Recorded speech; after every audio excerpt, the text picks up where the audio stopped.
ஓம் சாய்ராம். இன்று நாம் ஸ்ரீ சாயி அஷ்டோத்திரத்தின் 87வது ஸ்லோகத்தை பார்க்க போகிறோம்.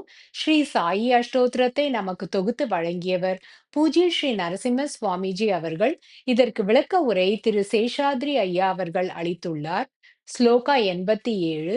ஓம் சித்தேஸ்வராய நமஹா. சிலர் சில அசாதாரணமான காரியங்களை புரிவர். அத்தகைய காரியங்கள் அனைவராலும் செய்ய இயலாது.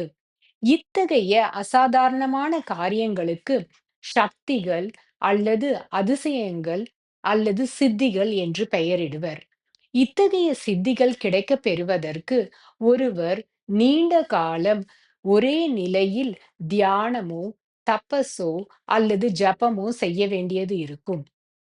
ஆனால் இறை அனுபூதி பெற்ற ஒருவருக்கு இறைவனிடம் இறைவனின் கட்டளையின் கீழ் உள்ள இந்த சித்திகள் அனைத்தும் மிக எளிதில் கிடைக்கப் பெறும் என்று கிருஷ்ண பரமாத்மா அவர்கள் ஸ்ரீமத் பாகவதத்தில் குறிப்பிட்டுள்ளார்.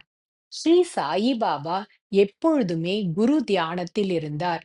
இறைவனை குறித்தும் தியானம் செய்தவாறு தியானம் தாரணையில் நீண்ட காலத்தை இடைவிடாமல் செலவழித்தார். அத்தகைய ஒரு சிறந்த பக்தரிடம் குருவும் இறைவனும் லயமாகி அவர்களிடம் உள்ள அனைத்து சித்திகளையும் அந்த பக்தனுக்கு அருளுவர். அவ்வாறே ஸ்ரீ சாயி பாபா அனைத்து சித்திகளும் கிடைக்கப்பெற்று இந்த சித்திகளுக்கு ஒரு அரசராகவே திகழ்கிறார் என்று இந்த நாமத்தில் போற்றுகிறார் ஸ்ரீ நரசிம்ம சுவாமிஜி அவர்கள்.